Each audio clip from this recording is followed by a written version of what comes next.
سر عطا فرمانے والے کے حضور زمین پر جھکا ہوا تھا، سجدے کی حالت میں آپ نے شہادت کا تاج پہنا،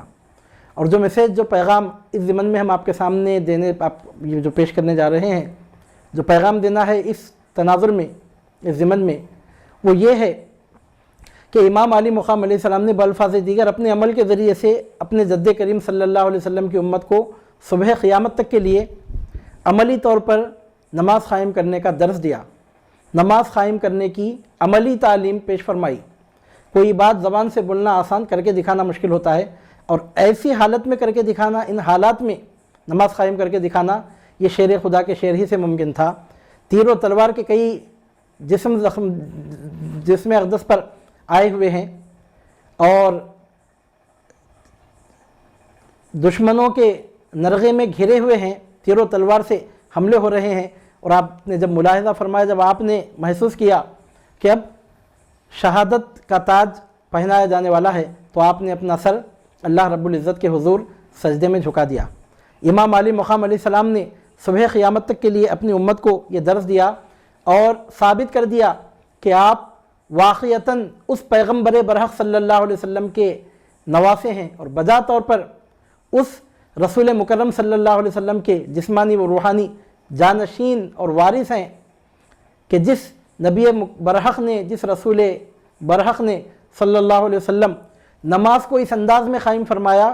کہ کم و بیش 1,24,000 پیغمبروں کی امتوں میں کسی پیغمبر کے امتیوں نے نماز کو اس طور پہ قائم نہیں کیا۔ 2 وقت کی نماز پڑھنے والے 2 وقت نماز پڑھ لیا کرتے تھے، لیکن ایک دن میں 5 وقت جو نماز قائم ہو رہی ہے، اور آج مسلمانوں کی اس گئی گزری سچویشن میں بھی، جیسی بھی حالت ہے، اس گئی گزری کنڈیشن میں بھی ہم دیکھتے ہیں کہ اکثر و بیشتر مساجد میں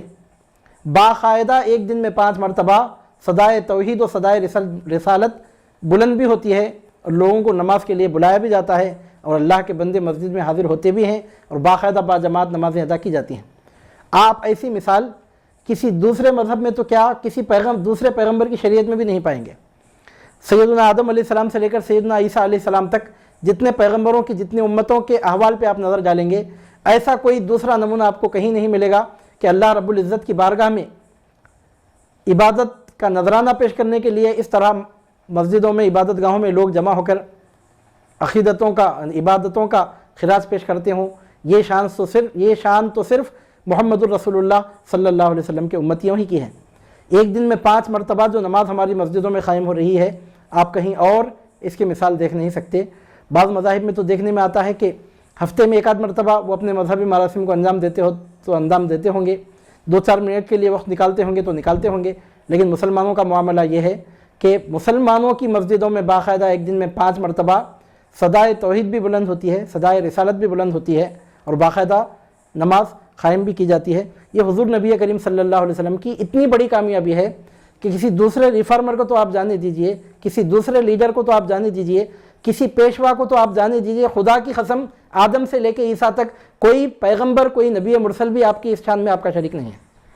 کہ اس طرح آپ نے نماز کو قائم کر کے بتایا۔ اور امام علی مقام علیہ السلام جب میدان کربلا میں شہادت کا تاج پہننے کے لیے جلوہ فرما تھے،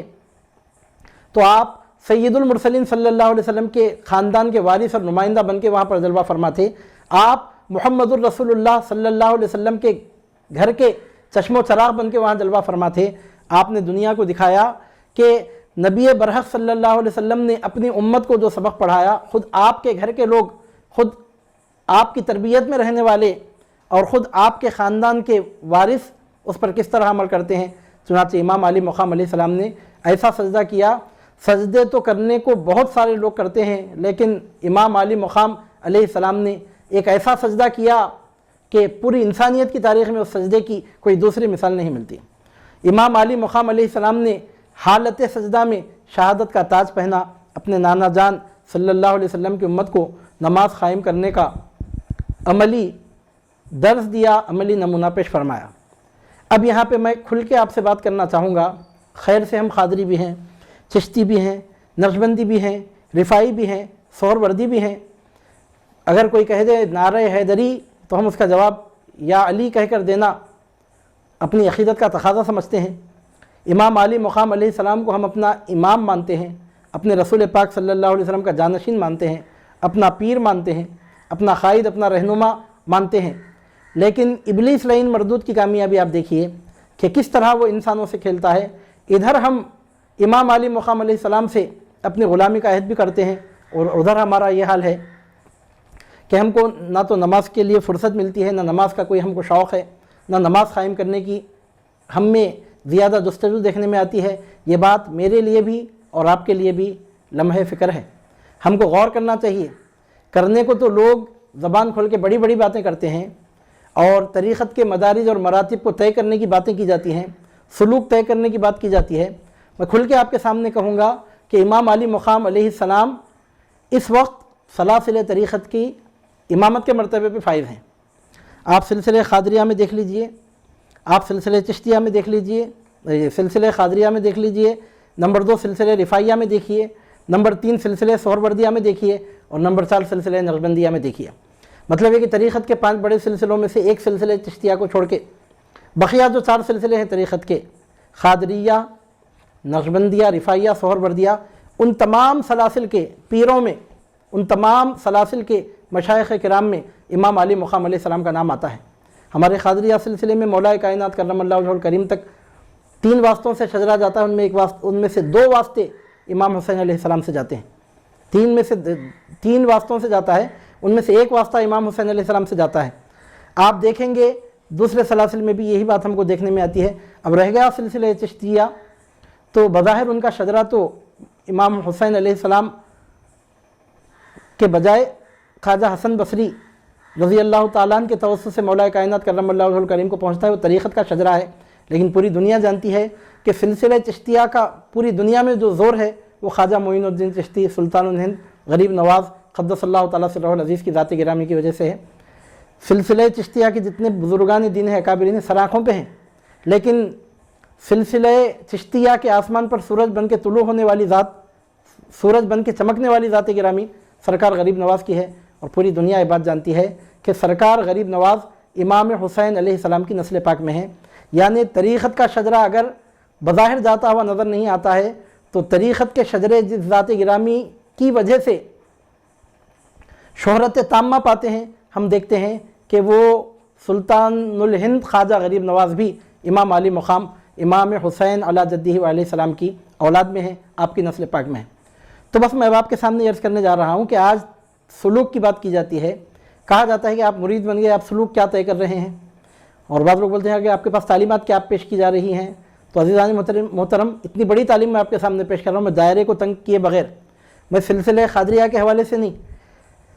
طریقت کے جتنے سلاسل ہیں، 4 پیر 14 خانوادوں سے جتنے سلاسل سے جتنا فیضان جاری ہوا، اس حوالے سے میں آپ کے سامنے بات عرض کر رہا ہوں۔ سلوک طے کرنے کا مطلب کیا ہے؟ سلوک طے کرنے کا مطلب یہ ہے کہ بندہ اللہ رب العزت کا قرب حاصل کرنے کے لیے کوشش کرے۔ سلوک کا جو لفظ نکلا ہے سلک یسلک سلوکن، اس کا مطلب ہوتا ہے راستہ چلنا، راستہ طے کرنا، اور سالک کہتے ہیں راستہ طے کرنے والے کو۔ کون سا راستہ طے کرنا ہے؟ ظاہر سی بات ہے کہ اللہ رب العزت کے قرب کا راستہ طے کرنا ہے۔ تو سلوک طے کرنے کا طریقہ کیا ہے؟ تو جن لوگوں کو معلوم نہیں ہے وہ لوگ سمجھتے ہیں کہ سلوک طے کرنے کے لیے کچھ الگ طریقے عمل میں لانے پڑتے ہوں گے۔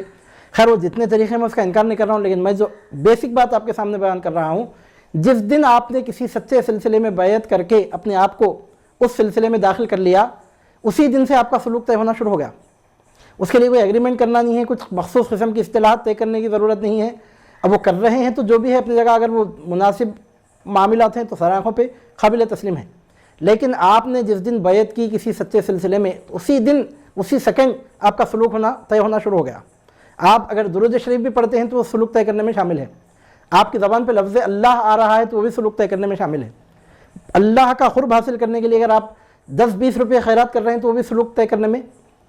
داخل ہے۔ جو بھی اچھا کام، 1 سیکنڈ بھی اگر کسی عبادت میں آپ وقت گزار رہے ہیں، 1 روپیہ بھی اگر کسی کار خیر میں خرچ کر رہے ہیں، اپنا وقت یا اپنا مال یا اپنی زبان کے ذریعے ادا ہونے والے الفاظ، اگر آپ قرب الہی کو حاصل کرنے کی نیت سے، حاصل کرنے کی غرض سے اگر آپ کی زبان پہ الفاظ جاری ہو رہے ہیں، آپ کا وہ عمل سامنے آ رہا ہے تو سلوک طے ہو رہا ہے۔ اور میں آپ کے سامنے عرض کروں، سلوک طے کرنے کا سب سے بڑا طریقہ کیا ہے؟ سب سے اہم ترین طریقہ، جس طریقے کے بغیر سلوک طے ہو ہی نہیں سکتا، اور وہ ایک طریقہ ایسا ہے کہ وہ ایک طریقے پر اگر کسی نے عمل کر لیا، دوسرے کسی طریقے پر عمل کیے بغیر انشاءاللہ تعالیٰ اس کا سلوک طے ہو جائے گا۔ یہ الگ بات ہے کہ دوسرے طریقے